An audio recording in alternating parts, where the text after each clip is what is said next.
আসসালামু আলাইকুম, স্বাগত জানাচ্ছি চ্যানেল আই সংবাদে। সংবাদ কক্ষে আপনাদের সাথে আছি আমি প্রিয়াঙ্কা। বিস্তারিত সংবাদের শুরুতেই জানিয়ে দিচ্ছি সুপার ফ্রেশ ফর্টিফাইড সয়াবিন তেল। সংবাদ শিরোনামগুলো। কোটা বিরোধী আন্দোলনে রাজধানী সহ বিভিন্ন স্থানের সড়ক রেলপথ অবরোধ। আজ বিকেল 3:30টায় আবারও ব্লকেড। চীনে 3 দিনের সফর শেষে দেশে ফিরেছেন প্রধানমন্ত্রী। দ্বিপাক্ষিক বৈঠক সহ 21টি সমঝোতা স্মারক সই। এবং নৈসর্গিক সৌন্দর্যে ভরপুর বাংলাদেশের ফুসফুস সুন্দরবন। প্রাকৃতিক দুর্যোগ ও মানবসৃষ্ট নানা কারণে হুমকিতে এই বনাঞ্চল।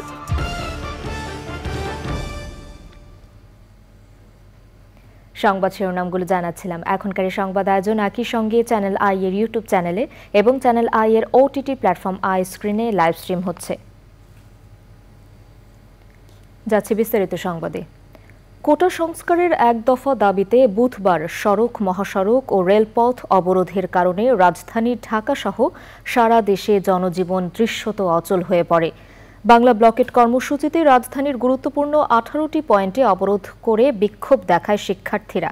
আজ বিকেল 3:30 থেকে আবারও বাংলা ব্লকেট কর্মসূচির ঘোষণা দিয়েছে আন্দোলনকারীরা। সহকর্মী শহীদুল্লাহ রাজু, মইনুল হাসান ও আল মুকসিদকে সাথে নিয়ে এনামুল কবির রূপমের রিপোর্ট।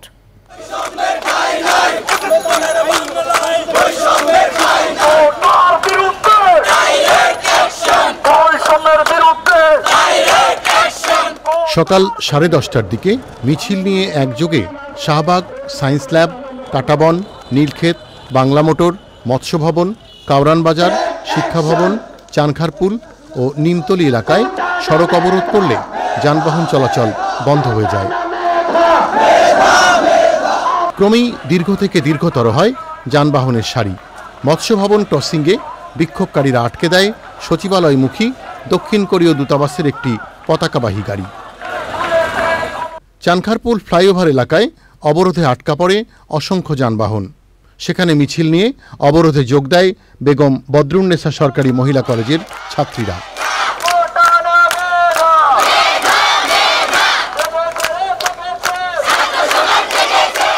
পুলিশের গাড়িসহ অন্যান্য যানবাহন চলাচলে বাধা দেয় তারা।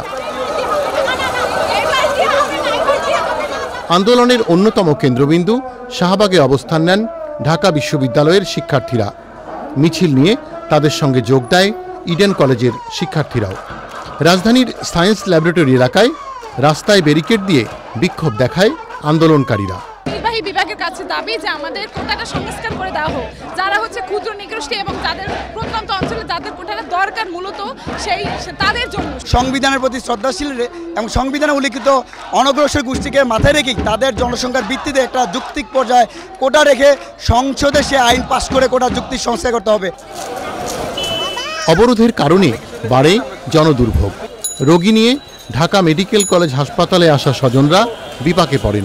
যেতে পারছি না বাসায়, এই গরমের মধ্যে হেঁটে যাওয়া সম্ভব না। আর সবাই আমাদের মতো সেম এজের না, অনেক ওল্ডার এজের মানুষ আছে, তাদের হাঁটতে অনেক সমস্যা হচ্ছে। দুর্ভোগটাও দেখতে হবে মানুষের। যানবাহন চলাচলে অনেক অসুস্থ মানুষ আছে, বিভিন্ন কাজে বের হয়।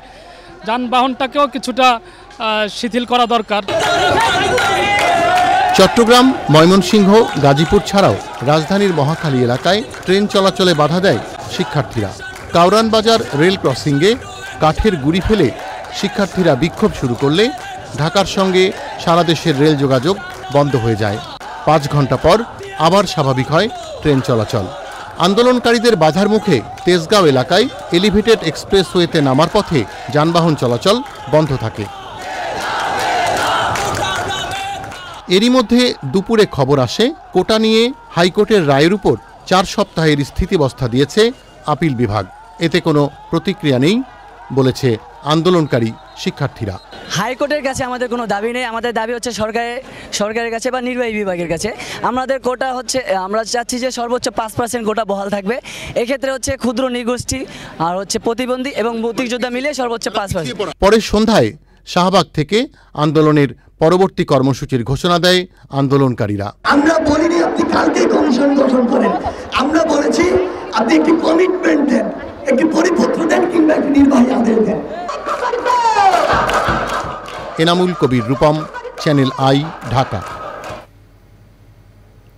3 দিনের চীন সফর শেষে দেশে ফিরেছেন প্রধানমন্ত্রী শেখ হাসিনা। চীনের প্রধানমন্ত্রী লি কিয়াংয়ের আমন্ত্রণে সেদেশে দ্বিপাক্ষিক সফর শেষে বেইজিং থেকে ঢাকা ফিরেছেন প্রধানমন্ত্রী ও তার সফর সঙ্গীদের বহনকারী বিমান বাংলাদেশ এয়ারলাইন্সের বিশেষ ফ্লাইট বুধবার রাত 12:30টায় ঢাকার হযরত শাহজালাল আন্তর্জাতিক বিমানবন্দরে অবতরণ করে। বেইজিংয়ে প্রধানমন্ত্রী 8 থেকে 10 জুলাই পর্যন্ত অবস্থানকালে চীনের প্রেসিডেন্ট শি জিনপিং এর সাথে দ্বিপাক্ষিক বৈঠক করেন এবং প্রধানমন্ত্রী লি কিয়াংয়ের সাথে প্রতিনিধি পর্যায়ের দ্বিপাক্ষিক বৈঠক সহ দুই দেশের মধ্যে 21টি সমঝোতা স্মারক সই হয়। ব্রিটেনের নতুন লেবার পার্টির সরকারে বঙ্গকন্যা টিউলিপ রেজওয়ানা সিদ্দিক সহ বাংলাদেশি বংশোদ্ভূত 2 জন মন্ত্রী হওয়ায় আনন্দিত প্রবাসী বাংলাদেশিরা। যুক্তরাজ্য থেকে বিস্তারিত জানাচ্ছেন আব্দুল আহাদ সুমন, ক্যামেরায় ছিলেন মিজান রেজা চৌধুরী। বঙ্গবন্ধুর নাতনি টিউলিপ রেজওয়ানা সিদ্দিক এমপি ও রুশনা আলী এমপি ব্রিটিশ সরকারের মন্ত্রী হওয়ায় উচ্ছ্বসিত বাঙালি কমিউনিটি। ব্রিটিশ সরকারের প্রথম কোনো বাংলাদেশি বংশোদ্ভূত স্থান পাওয়ায় সৃষ্টি হলো নতুন ইতিহাস। যুক্তরাজ্যের ইতিহাসে প্রথম কোনো বাংলাদেশি বংশোদ্ভূত টিউলিপ সিদ্দিকী নগরমন্ত্রী হিসেবে নিয়োগ প্রাপ্তিতে বাঙালি অধ্যুষিত এলাকায় আনন্দের বন্যায় ভাসছে। আমিও একজন বাংলাদেশি ব্রিটিশ নাগরিক হিসেবে আনন্দিত এবং গর্বিত। দোয়া করি তার দক্ষতার মাধ্যমে সফলতা অর্জনের মধ্য দিয়ে তিনি বাঙালিদের মুখ উজ্জ্বল করবেন।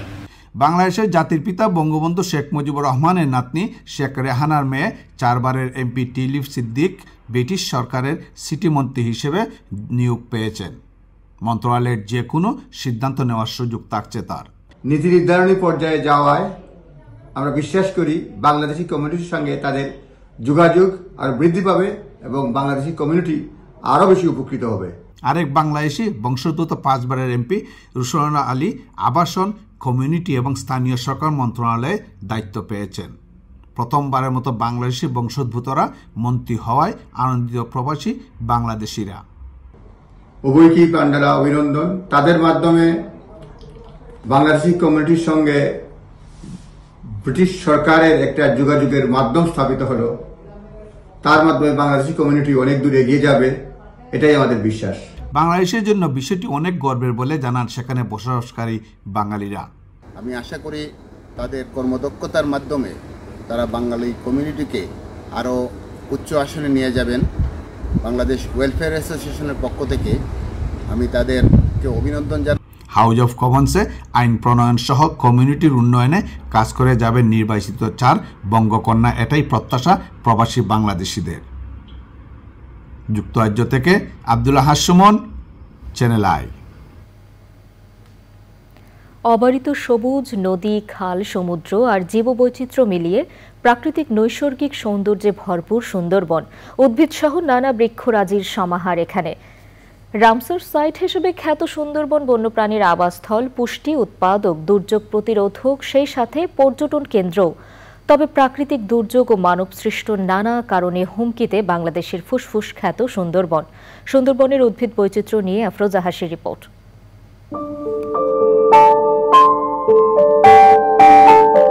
বাংলাদেশের দক্ষিণ পশ্চিমাঞ্চলে বঙ্গোপসাগরের কোল ঘেঁষে গড়ে ওঠা সুন্দরবন, যার মোট আয়তনের 60% বাংলাদেশে। একাধিক মতবাদ প্রচলিত থাকলেও সুন্দরী গাছের প্রাচুর্যের কারণেই এই বনের নাম হয়েছে সুন্দরবন। পানিতে লবণাক্ততার পরিমাণ, মিঠা পানি প্রবাহের মাত্রা এবং ভূপ্রকৃতির ভিন্নতার কারণে সুন্দরবনের উদ্ভিদ দেশের অন্যান্য এলাকার উদ্ভিদসমূহ থেকে আলাদা। নরম কাদামাটিতে জন্মালেও ঠেসমূলের সাহায্যে প্রবল বাতাস এবং জোয়ার ভাটার স্রোতেও সহজেই টিকে থাকতে পারে এসব উদ্ভিদ। বনের প্রায় সব গাছই লবণ সহিষ্ণু।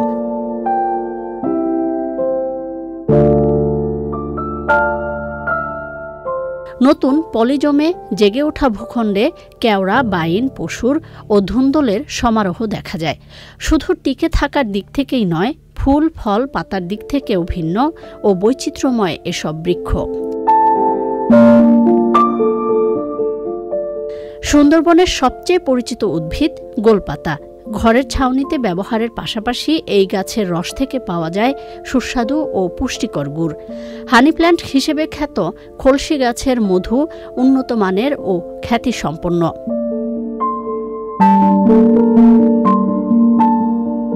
বনজ সম্পদে পূর্ণ সুন্দরবন প্রত্যক্ষ ও পরোক্ষভাবে প্রাণীদের জীবনচক্র, উপকূলীয় মানুষের জীবিকা এবং অর্থনীতির সাথে ওতপ্রোতভাবে জড়িত। তবে প্রাকৃতিক দুর্যোগ, অধিক আহরণ এবং মানবসৃষ্ট বিভিন্ন সমস্যার কারণে সুন্দরবনের শতাধিক প্রজাতির গাছ এখন হুমকির মুখে। সুষ্ঠু রক্ষণাবেক্ষণ ও জনসচেতনতার মাধ্যমেই রক্ষা পাবে উদ্ভিদ আর জীববৈচিত্র্যে ভরপুর প্রাকৃতিক সৌন্দর্যের বিস্ময় সুন্দরবন।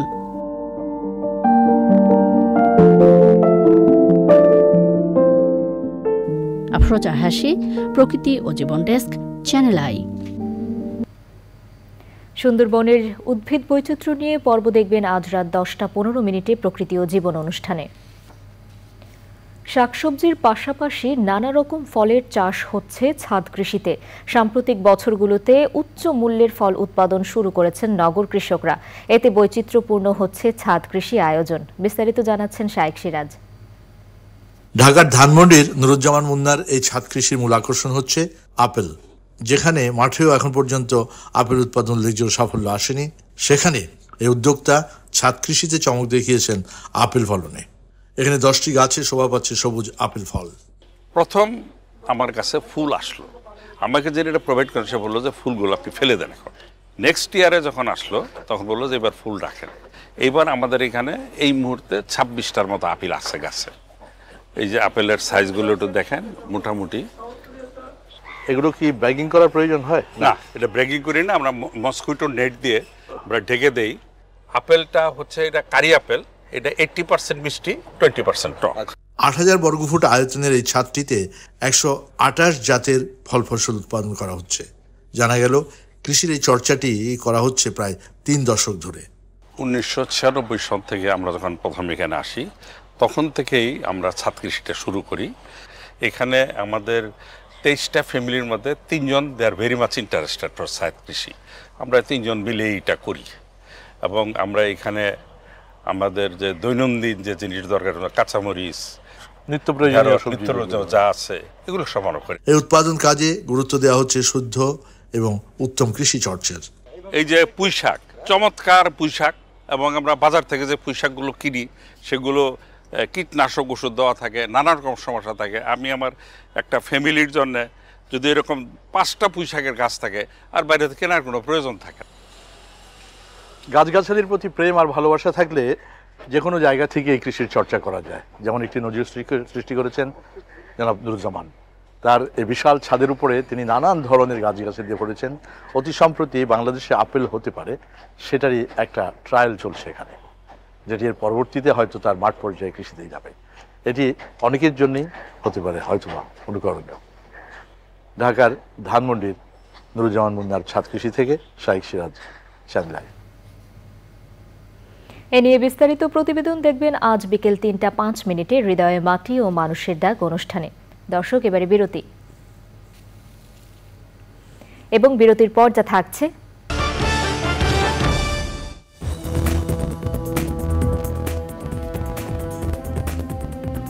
ফিরে এলাম বিরতির পর। এবারে কৃষি সংবাদ।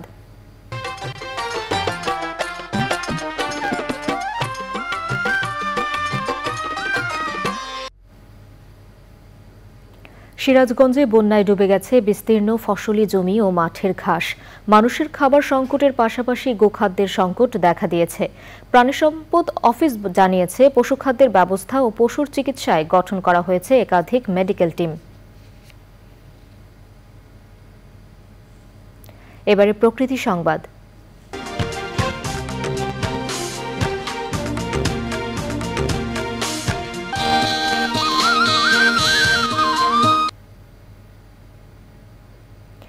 বনভূমি দখল ও পরিবেশের ক্ষতি করায় গাজীপুরের 7টি প্রতিষ্ঠানকে প্রায় 3 কোটি টাকা জরিমানা করেছে পরিবেশ অধিদপ্তর। একই সাথে ছাড়পত্র না পাওয়া পর্যন্ত প্রতিষ্ঠানগুলো বন্ধের নির্দেশ দেওয়া হয়েছে, কিন্তু নির্দেশ অমান্য করেই চলছে অবৈধ কার্যক্রম।